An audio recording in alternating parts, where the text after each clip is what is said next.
News 18. Weather from where you live. Well, it was a cleanup day on this date in 1950. The worst hailstorm in Logansport history had left, but in its wake, incredible damage. And there was significant damage in Crawfordsville, Deer Creek, Walton, Bunker Hill, all the way through northwest Howard County. Just a lot of severe weather on the 21st in the mid and late afternoon hours. We had hail up to 3 inches in diameter. That was driven by winds to 70 miles an hour in the city of Logansport and over parts of Carroll and other parts of Cass County. Damage just in the city of Logansport in $1950, $11 million. That would be $100 million today. And of course, we had the other damage down here towards Crawfordsville. A lot of trees and power lines down in the Crawfordsville area. We had 200 electric poles in a row that were snapped west of Kokomo. Also some baseball-sized hail in parts of Carroll County. And there's that other strip of significant wind and hail damage, Logansport to Bunker Hill. There was the map at 1 a.m. on the 21st, just prior to the event. There's the storm system and the warm front, and it was right here in this sector where we had some supercells that developed, and those supercells are what produced the significant hail and wind damage in the viewing area. But hey, we've got 9 days of dry weather perhaps. That hasn't happened around here since late May when we got most of the corn and soybeans finished.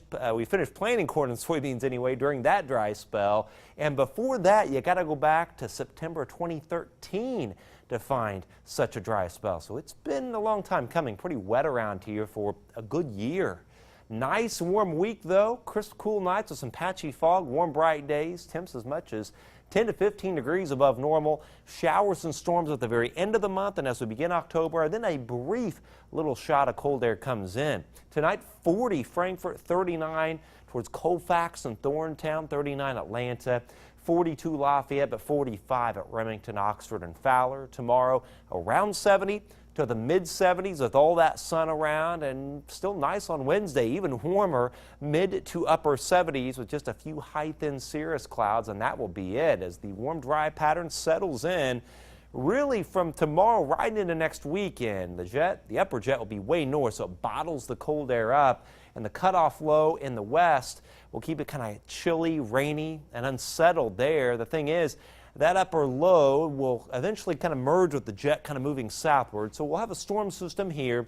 That'll bring showers and thunderstorms to the area as we end September and start October. Then the cool air comes in, albeit briefly, but I wouldn't be a bit surprised as we get into early October. We might have a couple of mornings where there's a pretty widespread frost. But the thing is, behind that, it's much warmer, and that warm air will come right back in. 7-day forecast. 80 Thursday, low 80s Friday, Saturday, right through Sunday and Monday. The weather looks good for the Frenzy. It also looks good for the Purdue game coming up this weekend. I believe